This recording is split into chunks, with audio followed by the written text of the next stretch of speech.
Hello and welcome to this coding lesson on performing customer analytics. In this lesson, we will be programmatically performing customer analytics on the transactional dataset that we've cleaned in the previous lesson. Our goal with this lesson is to learn how to implement the knowledge we've gained till now in order to find answers to meaningful customer-related questions. So let us start by importing the necessary libraries. We will be importing the pandas library as PD and the pyplot module of the matplotlib as plt. So I'll go ahead and run these lines of code to import the libraries in Python. Next, we will be importing the CSV file that is our dataset called the customer dataset, which contains information about the purchases made by the customers. We will be reading in the CSV data as a pandas data frame using the read CSV function of pandas. So let us look at the first 5 rows of our customer dataset. We have 5 different columns, that is customer ID, invoice number, amount spent, invoice date, and country. Let us also view the shape of the data frame to determine how many rows of data are in the clean dataset. So we'll do that by using the shape function of the data frame. And we can see that we have over 400,000 rows of data in our data frame. So we can start our analysis by determining how many unique data points are present in each column of the data frame.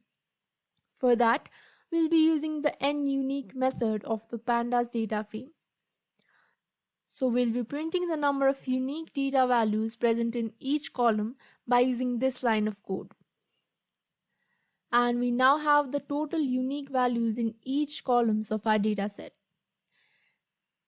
From this, we can see that the dataset holds information about 4,372 unique customers from 37 different countries. Also, we can clearly see that even though there are over 400,000 recorded transactions, there are only over 22,000 unique invoice numbers, which is why we can conclude that the invoice number is not unique to each transaction and multiple order data can have the same invoice numbers.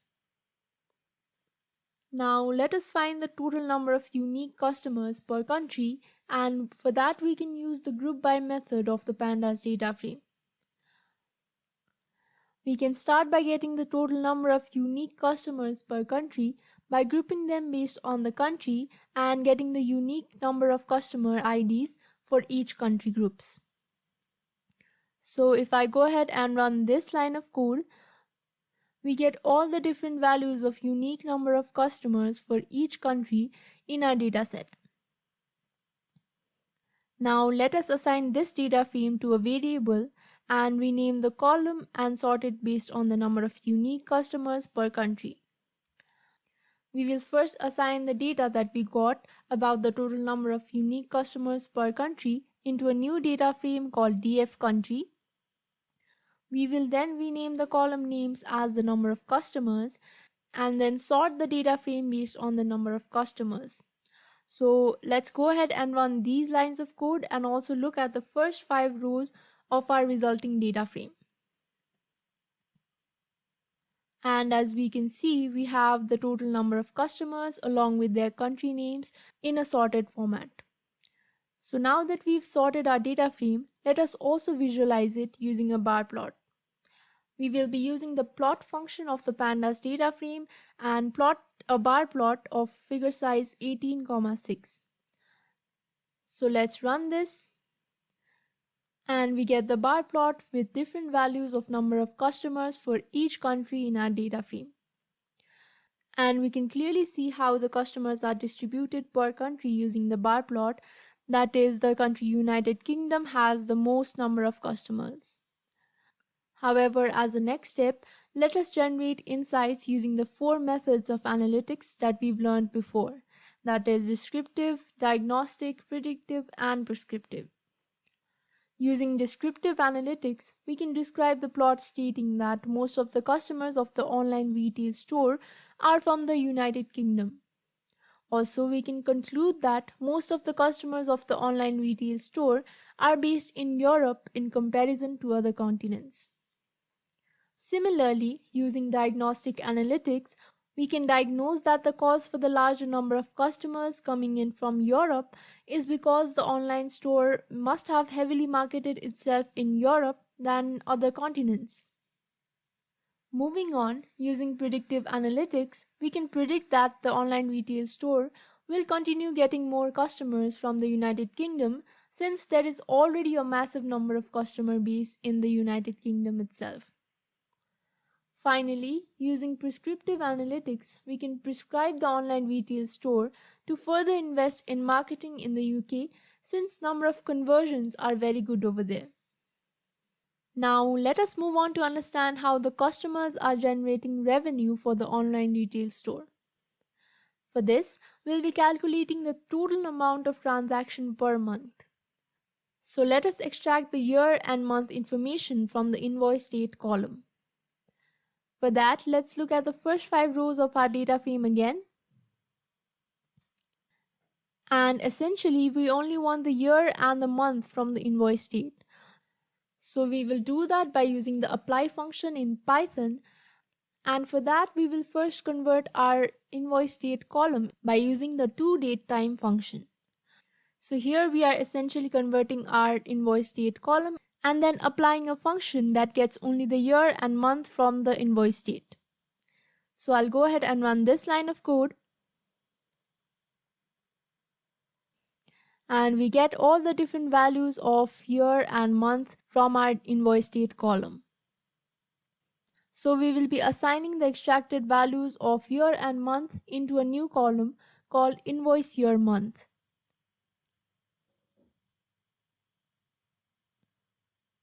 And after we've done that, let us look at the first 5 rows of our data frame again. And we see that we have a new column called invoice year month, which contains the year and month of each of the transaction.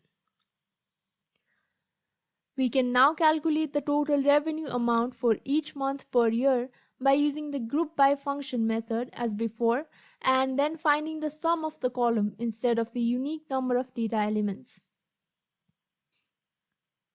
Here we are grouping the data frame by the column invoice year month and then getting the sum amount of the total amount spent in each invoice year month. We are saving this value in a new data frame called DF revenue. So let's go ahead and run these 2 lines of code. And now we get the total amount spent in each month of our data set. So next, let us plot the values to see the trend of amount spent by the customers for each month.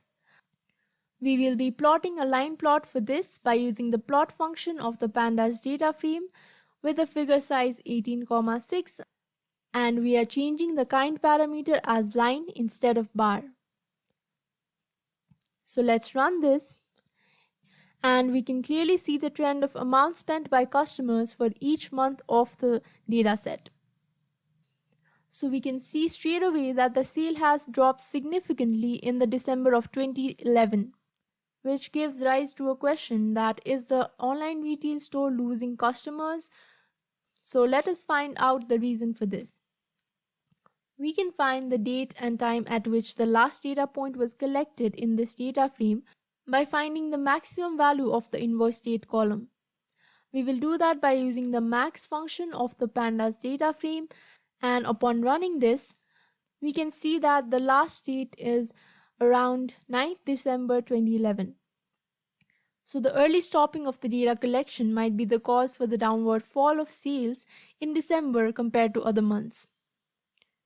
Now let us shift our focus a little bit more towards the customers and find out how many monthly active customers were present in each month. We will again use the group by function and group them based on the invoice year month and get the unique number of customer IDs for each month.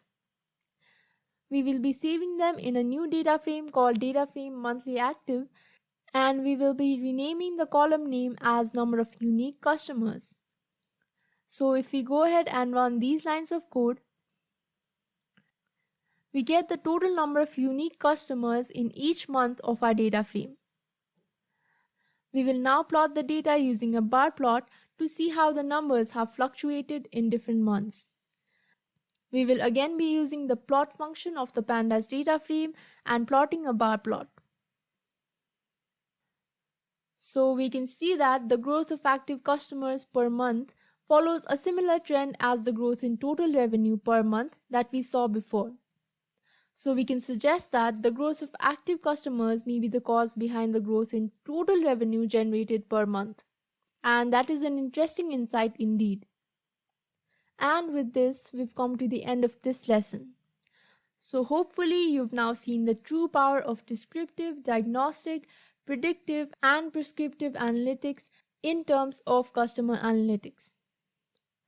As an exercise, I would like to encourage you to generate insights on your own for the above active user per month plot using the 4 different methods of analytics as we've already done before. In our next lesson, we will learn how to generate new data columns to help us in profiling and segmenting our customers. By the way, this was a part of the introductory lesson of the course Customer Analytics for Businesses. If you want to keep on learning these concepts further, you can click on the link in the description to enroll in the course.